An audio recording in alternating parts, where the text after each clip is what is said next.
say it all the time in my leadership seminars. It doesn't begin when someone gives you a title. It begins the moment you decide to take responsibility for more than your own task list. The real difference between a worker and a leader isn't found in what they do. It's found in how they think. A worker says, "Tell me what to do." A leader asks, "What needs to be done?" That one shift changes everything. The worker is absorbed in the task. The leader is absorbed in the outcome. One aims to finish the job, the other aims to define the right job. I remember early in my career when I thought hard work alone would build a fortune. I worked long hours, did everything by the book, kept every promise. But one day it struck me. I was working hard in the system instead of working on the system. I was producing results, but not direction. It's a trap many fall into, mistaking motion for leadership. Leadership starts in thought. It's not about authority, it's about clarity. The question is not, how can I get everything done? But what must be done first, and why? The worker's focus is efficiency. The leader's focus is effectiveness. One polishes the ladder, the other makes sure it's leaning against the right wall. If you think like a worker, you become dependent on direction. You wait for assignments, for orders, for instructions. If you think like a leader, you generate direction. You set the tone, define the priorities, and carry the vision in your mind long before anyone else sees it on paper. That's where responsibility begins. Not for performance, but for purpose. A worker says, "I did my job." A leader asks, "Did my work move us closer to the goal?" That difference in mindset separates management from movement. See, anyone can work hard, but not everyone can think hard. Thinking requires space, reflection, courage to question. It means looking beyond the comfort of the familiar task and asking, what's the point of all this effort? When you start thinking like a leader, you begin to own the results, not just the routines. You stop blaming conditions and start shaping them. You stop waiting for opportunity and start building it. I tell people all the time, leadership is a choice you make long before it's a role you hold. You don't get promoted into leadership, you grow into it. The promotion only confirms what your thinking already proved. Workers measure their time. Leaders measure their impact. Workers aim to be busy. Leaders aim to be useful. It's a difference in perspective that turns ordinary performance into extraordinary achievement. Leadership begins the day you accept that the future is your responsibility. Not your company's, not your supervisor's, yours. Once that settles in your mind, your behavior begins to change automatically. You stop showing up just to do a job, you show up to make a difference. And that, my friends, is the foundation of all leadership. Before you can direct others, you must first direct your own thinking. Workers see their part. Leaders see the whole. That's the simplest way to describe the difference in vision. You see, when you think like a worker, your world shrinks to the space of your assignment. You focus on your shift, your report, your numbers. You judge your performance by what's right in front of you. But when you start to think like a leader, you lift your eyes. You begin to see how your part connects to every other part, how one decision here affects 10 results there. You start seeing the web instead of the thread. Perspective creates purpose. Without perspective, even good work can feel meaningless. That's why so many people lose enthusiasm. They're busy, but they can't see where their effort fits.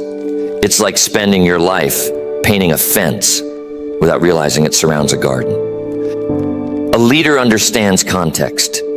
Every action, every system, every conversation contributes to a larger picture. The leader sees the flow of things, not just the fragments. While the worker asks, "What's my job?" the leader asks, "How does my job serve the mission?" I once watched two bricklayers at work. When asked what they were doing, one said, "Laying bricks." The other said, "Building a cathedral." Same task, same tools, but different minds. One saw labor, the other saw legacy. That's what happens when you see the bigger picture. You attach meaning to the motion, and meaning changes performance.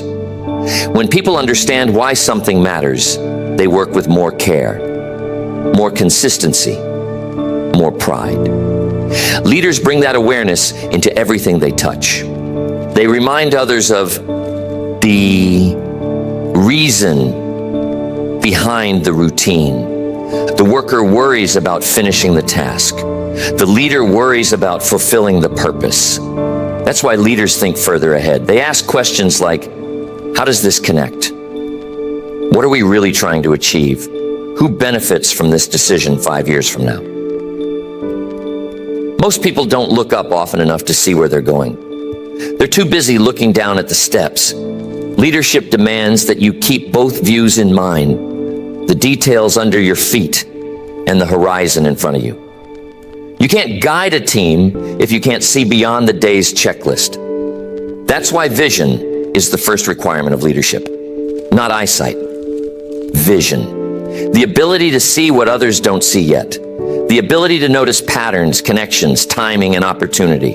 When you develop that, you start making better decisions. Not because you're smarter, but because you're seeing from a higher floor. Leaders climb the mental stairs. They don't stand on the ground of immediate circumstances. They climb to gain clarity. From up there, they can say to the team, here's where we're going. And it makes sense because they've seen it from a broader view. Workers often mistake activity for progress. They see the next step and take it. But they never ask if the staircase leads anywhere worth going. The leader steps back, studies the map, and chooses the path that aligns with purpose. It's not about doing more. It's about doing what matters most. And the only way to know what matters most is to see the bigger picture. So start asking bigger questions. What's the larger goal behind your daily work? How do your efforts affect others downstream? What's the long-term gain of what you're doing right now? That kind of thinking turns ordinary work into leadership practice. Because once you can see the whole, you'll never again be satisfied with just your part. Most people chase goals. Few pursue growth. That's one of the sharpest divides between the worker's mindset and the leader's. Workers think in terms of completion, getting it done, checking it off, meeting the deadline. Leaders think in terms of capacity, becoming better, stronger, wiser through the doing. For the worker, the finish line is the goal. For the leader, the finish line is the beginning of the next race, but now with greater strength. Every project, every challenge, every problem carries two rewards. The first is what you get from it. The second is what you become from it. The worker focuses on the first. The leader values the second.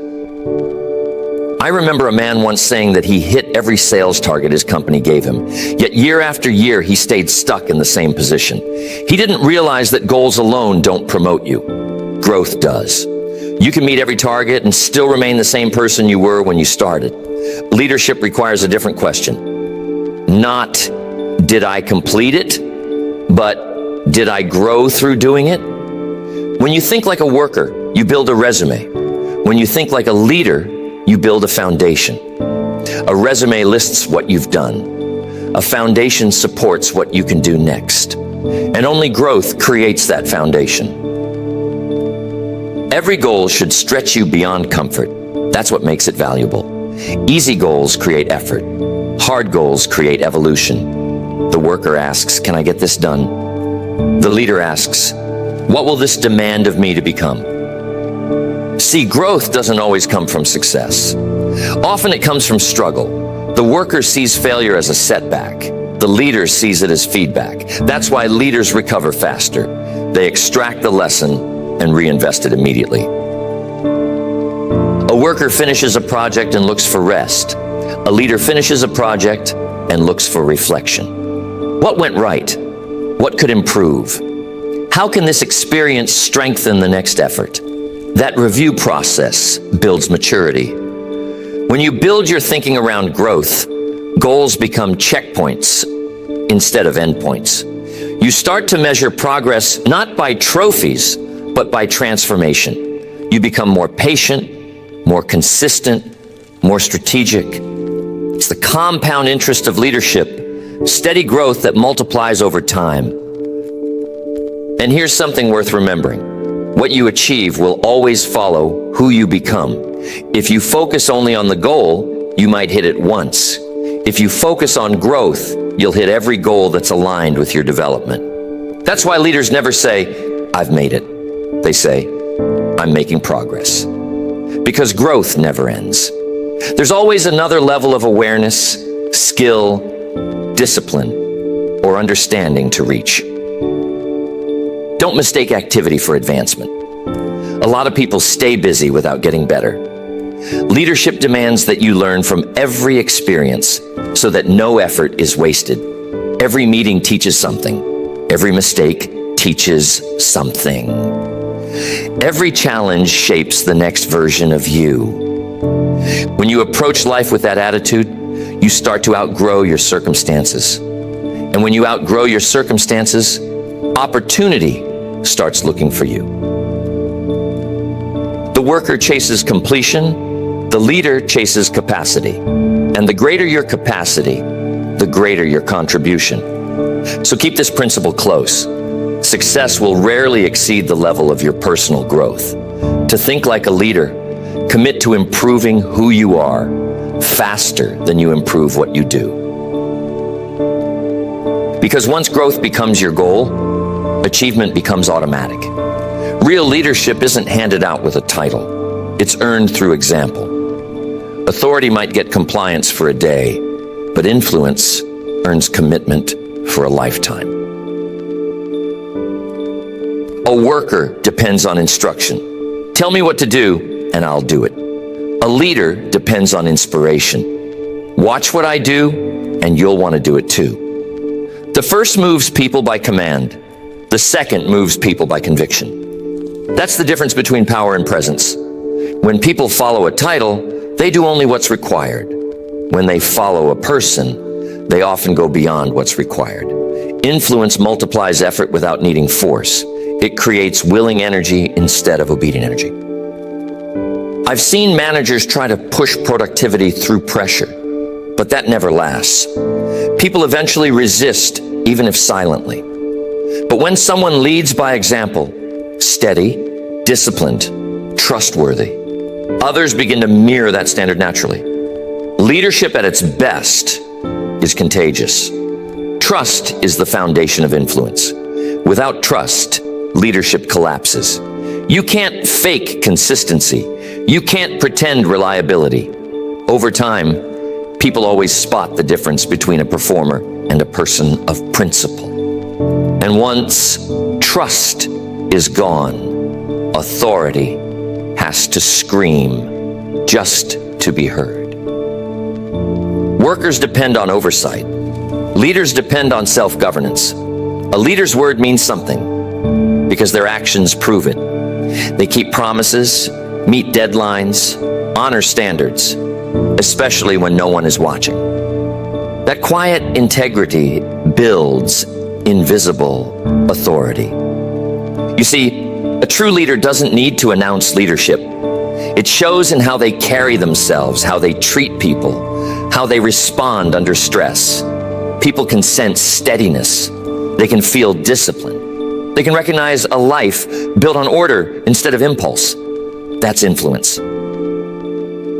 Leadership begins with credibility, grows with consistency, and endures through character. Titles can be assigned overnight. Influence must be built day by day. The worker often asks, Who's in charge?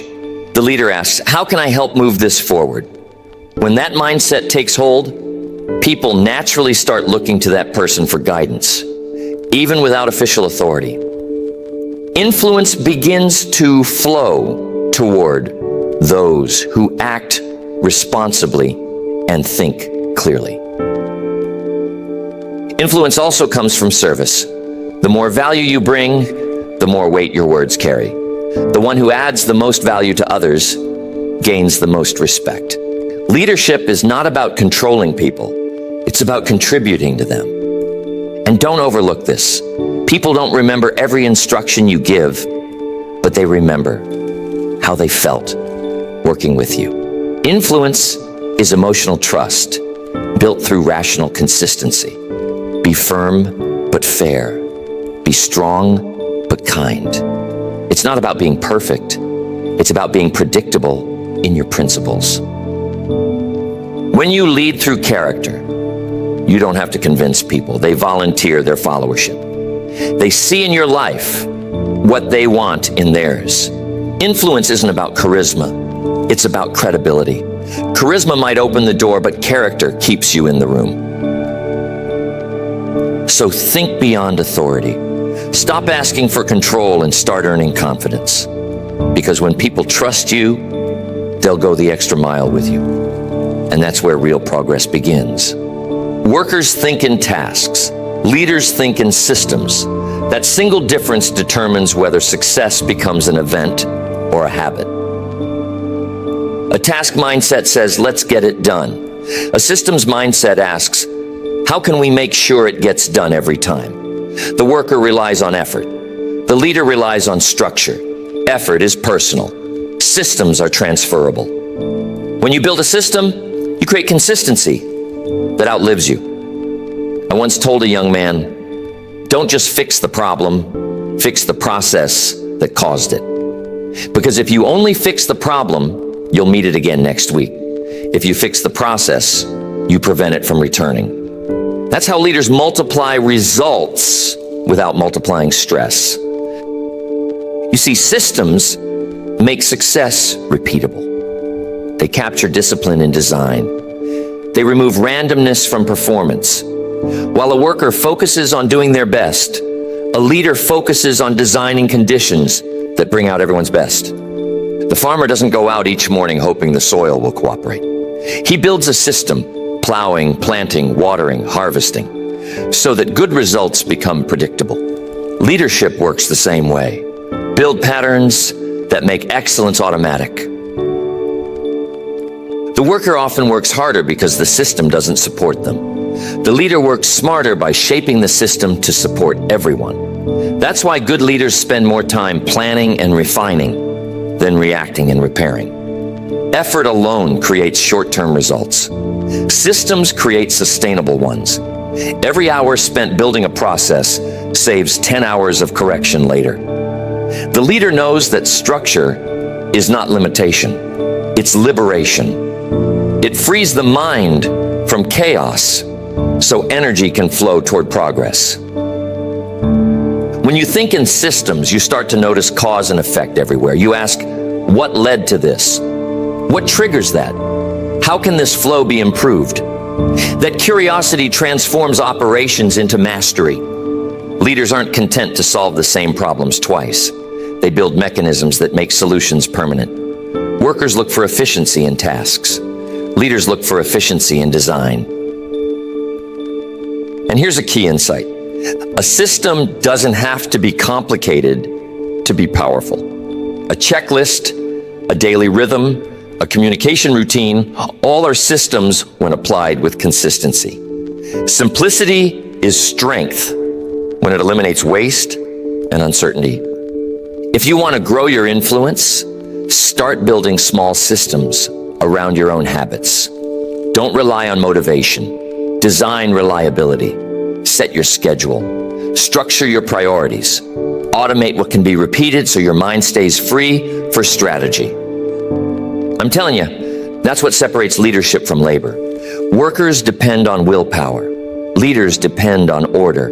Once you understand this, you stop asking, how can I work harder? and start asking, how can I make it easier to do the right thing every time? A good system turns excellence into routine. That's why leaders don't chase success, they engineer it. They create frameworks where good decisions are the default choice. If your results feel unpredictable, check your systems.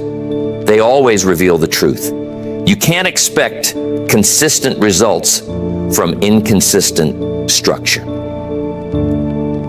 When you learn to think this way, you move from pushing progress to designing it. And when progress becomes predictable, leadership becomes effortless. Workers respond. Leaders anticipate. That's one of the quietest but most powerful distinctions in the way people think. A worker waits until something happens, then acts. A leader looks ahead, prepares, and acts before the moment demands it. The worker lives by reaction. The leader lives by readiness. And readiness is the foundation of calm confidence. Most of the time, what we call crisis is simply the result of not thinking far enough ahead. You don't have to predict the future to prepare for it. You just have to understand patterns. Life repeats itself. Problems have cycles. Opportunities have signals. The leader learns to read those signals early. When you live in reaction, every day feels urgent. When you live in anticipation, every day feels strategic. The worker spends energy catching up. The leader spends energy staying ahead. The first survives the day. The second shapes the day. I learned early that foresight saves both time and reputation. Planning is not just a tool for efficiency. It's an act of leadership. It tells the world, I take responsibility for what's coming, not just what's here. Workers prepare for assignments. Leaders prepare for outcomes. Think about a chess player. The beginner looks at the piece in front of them. The master looks 5 moves ahead. Leadership is mental chess, thinking beyond the immediate move, anticipating consequences, and positioning wisely. You can see this difference in every field. The worker focuses on the next task. The leader studies the trend. The worker handles symptoms. The leader studies causes. One stays busy, the other stays prepared. Anticipation doesn't mean paranoia. It means awareness. The leader stays alert without being anxious.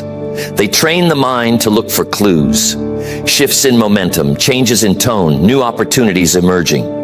Then they act early, while others are still deciding whether to act at all. Preparation gives you power.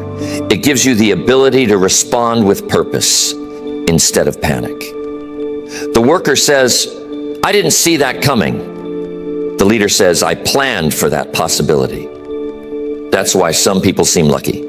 They simply think further ahead. You see, a leader's strength lies in foresight. While others are reacting to change, the leader is already adjusting to what's next. It's not magic, it's attention. Leaders study cycles, patterns, behavior, and timing. They're students of possibility. And here's the beauty of anticipation. It makes leadership look effortless. People think you're calm under pressure, but the truth is, you already rehearsed the moment in your mind. You already decided what to do when the pressure arrived. The leader asks, what could go wrong? Not out of fear, but out of respect for reality. That question builds resilience. When you expect challenge, you prepare capacity. When you prepare capacity, you move through life with quiet strength. Workers wait for instructions. Leaders create options. They don't just plan for the best, they prepare for the next. So start thinking like that today. Instead of asking, what's happening right now? Ask, what's likely to happen next? That single question moves your mind from reaction to anticipation. Because leadership isn't about responding faster, it's about thinking sooner. Before anyone can lead others, they must first learn to lead themselves. It's impossible to inspire discipline in others if you live without it. It's impossible to earn respect from others if you don't respect your own commitments. Self-leadership is the starting point of all real leadership. Workers often wait for external motivation. They rely on deadlines, supervision, and pressure to keep them moving. Leaders operate from internal direction. They live by personal standards, not imposed ones. They don't need to be watched to perform well because they've learned to watch themselves. Personal discipline builds invisible strength. It shows up in the smallest details: punctuality, preparation, consistency. These seem simple, but they form the core of credibility. If you can't manage the little things in your own life, you'll never manage the big things in anyone else's. You see, leadership doesn't require perfection, but it does require mastery over reaction. You can't guide a team if you lose control under stress.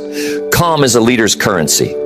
The ability to stay centered when others panic earns trust faster than any title ever could.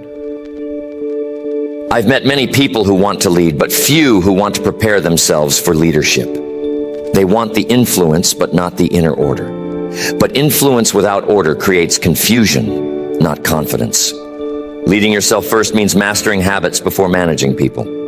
The worker says, "When I'm in charge, I'll be more disciplined." The leader says, "I'll become disciplined so I'm ready to be in charge." That's the difference between waiting for position and preparing for responsibility. Self-leadership begins in your daily routine, your morning, your schedule, your follow-through. They all reveal your readiness for more. Every promise you keep to yourself builds strength. Every excuse you accept weakens it. Over time, those small decisions form your leadership reputation long before anyone calls you a leader. Priorities matter. Workers often let urgency dictate their actions. Leaders organize by importance. They know what deserves attention and what can wait. They understand that focus is a form of respect for themselves and for their purpose. A leader's first job is clarity. What do you stand for? What do you expect of yourself? If those answers aren't clear, others will never know how to follow you. People don't follow confusion, they follow conviction. When you manage yourself well, you set a silent example. Others begin to adjust their behavior just by observing yours. That's how influence begins, without announcement, without effort. It starts with self-mastery. And remember, leadership isn't about being above anyone. It's about being ahead, in discipline, in composure, in example. It's not authority that earns followers, it's integrity. If you want to rise from worker to leader, start by leading the hardest person you'll ever have to manage, yourself. You don't need a promotion to begin. You need a decision to take ownership of your habits, your time, and your attitude. Once that decision is made, leadership starts to grow naturally. Because the truth is simple. No one will believe in your direction until they can believe in your discipline. There comes a moment when every serious person faces the choice to keep thinking like a worker or begin thinking like a leader. That moment is the shift. It doesn't always happen loud or dramatic. Sometimes it happens quietly in the middle of an ordinary day, when you finally realize that doing more isn't the same as becoming more. The worker's life is measured by motion. The leader's life is measured by direction. The worker says, "I'm busy." The leader says, "I'm building." One fills time, the other fulfills purpose. Leadership isn't about escaping labor. It's about elevating it. It's about trading repetition for refinement. The worker asks, "How can I get this done?" The leader asks, "How can this be done better, smarter, faster, stronger, or by someone else more capable than me?" That's not laziness, that's leverage. You see, when your thinking shifts, your results begin to multiply. Because now you're not working just for output. you're working for impact. You stop measuring effort by hours and start measuring progress by outcomes. You realize that the goal of leadership isn't to do it all, but to make sure it all gets done well. This shift also changes how you see responsibility. Workers look for instructions. Leaders create them. Workers manage their own piece. Leaders manage the picture. And over time, those who manage the picture start painting new ones. Leadership thinking moves you from reaction to creation. You no longer wait for circumstances. You design them. You stop letting conditions dictate your effort. You decide the terms of engagement, the structure of priorities, the rhythm of growth. That's the power of perspective. You begin to understand that leadership is not a title to reach, but a temperament to cultivate. It's a mindset that says, if I can think better, I can live better. If I can plan better, I can serve better. If I can become more, I can give more. And once you think that way, the ordinary becomes meaningful again. Tasks become lessons. Challenges become teachers. Effort becomes investment. The same work, but a different world inside your head. That's the shift. From labor to leverage. From activity to achievement. From execution to evolution. The worker says, someone should fix this. The leader says, I'll start improving it. The worker asks, who will guide me? The leader asks, how can I guide myself? The worker says, I'll do my part. The leader says, I'll help others do theirs. That's the transformation. From dependence to direction. And make no mistake, this shift doesn't happen overnight. It takes reflection, humility, and practice. You'll still have days where you think, like a worker, focused on what's urgent. But the more you train your mind toward vision, growth, and influence, the more often you'll operate from leadership instinct instead of worker reaction. Eventually, your entire approach changes. You stop chasing approval and start building results. You stop counting hours and start counting impact. You stop asking, what do I get? And start asking, what do I become? You see, that's when leadership becomes a lifestyle. Not an act you perform, but a way you think. Every day, in every situation. And if you remember nothing else, remember this. Leaders are not born, they're built. Built by thought, by choice, by habit. Built by trading motion for meaning and reaction for responsibility. Because when your thinking rises, everything else eventually follows.